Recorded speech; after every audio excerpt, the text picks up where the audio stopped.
they had three major policies that were going to be followed. First, Lucifer says, we have to make sure that people, humans, get to believe that Satan and his angels do not really exist. You know, Roger, that's interesting because a recent research study report that I read indicated that in a national survey, I believe it's over 75% of people do not really believe in a real tangible devil. But there is one. Oh, yeah. Oh, the next thing, the three parts policy that they had adopted there, the second one was to find a way of being able to get total control of people's minds. And that would be done by taking hypnotism out of the realm of the occult and introduce it as a new science for the benefit of mankind. They felt that by taking hypnotism out of the realm of the occult and introducing it as a new science for the benefit of mankind, they could then use people of great renown, educators, people of capacity, that would do great things, such as supposedly regress people in time to former lives.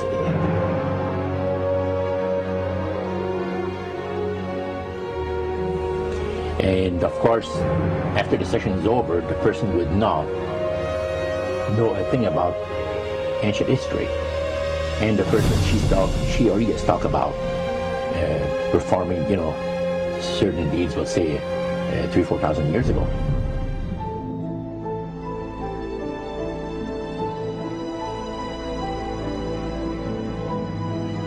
But this was their strategy. Now, what this would do for the thing is this, that it would create in the minds of the general public, solidly set in the mind of the general public, an unwavering trust in that great deception. So now this would be a way of de-Christianizing the Western world through the avenue of mysticism. The three things were, number one, that they did not want Satan did not want the human family to think that he or his angels existed. Right. The second point that you made had to do with taking control of people's minds. That's right. The third point was what? Was to destroy the Bible without burning it. Okay. See. And what was his strategy on that? On that, it was very interesting. Because after the Great General Council, it was decided that Satan would tutor Charles Darwin personally in setting up the principles of his theories of evolution. He was tutored by Lucifer himself, fallen Lucifer. And at that time, it was understood, Satan and his spirit counselors understood, that if a person was led to believe in the theory of evolution, it would, in his life, destroy completely the creation week of the Bible, the fall of man, and the plan of redemption. It would do away with it. Anyone that teaches a theory of evolution is considered to be a minister of a great religious system. And he said that every teacher of that theory is recognized by the spirits as a person of great value and receives a very special unction from Satan himself, giving great power to induce spiritual blindness, to convince and convert. Three capacities.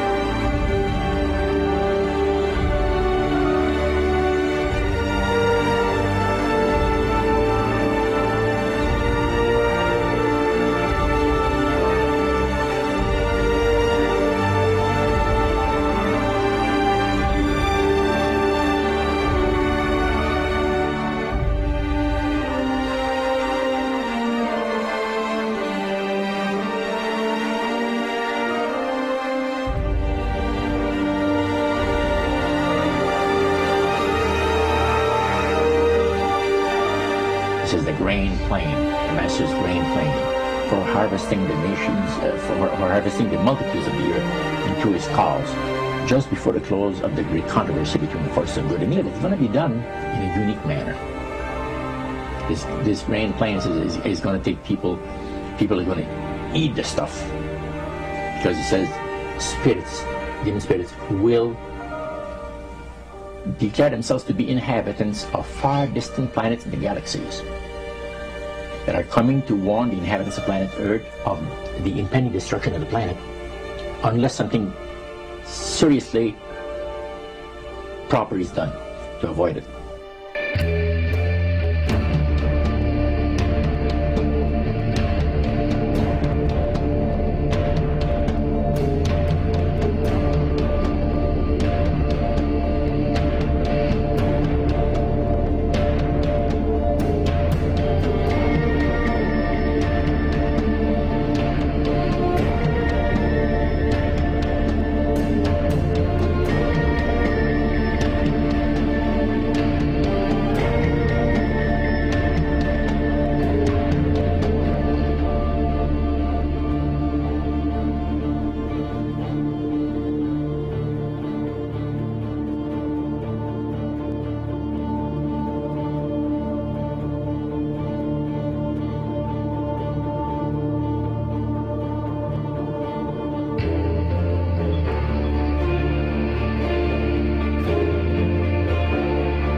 Metaphor. If you think about Aladdin and his lamp, you've probably heard of them.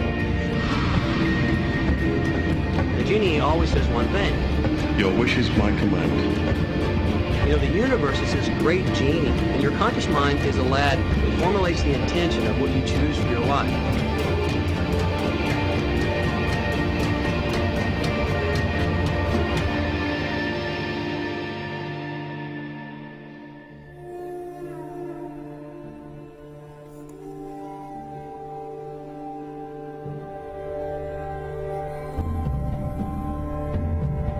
At the very heart and core of all these secret societies lurks the Kabbalah. It is a method of encoding information through a system of mathematics and numbers. These people that belong to the secret societies never dared to write down in any language what they knew, what it was that they were guarding, because then someone could steal it and then the secret would be out. So they took this knowledge and they made it occult through a system of encoding, encryption, one of which is mathematics, numbers. Another is architecture. Everybody wonder, why do they have a fraternal organization called the Freemasons? Aren't those the guys that build walls? You bet they do. But every wall they build contains the secrets that have been kept and maintained throughout the ages, and it's encoded in the architecture and in the measurements of the buildings and in the mathematical formulas used to derive the geometry, the shape, the length and breadth and height of rooms. It's all encoded there.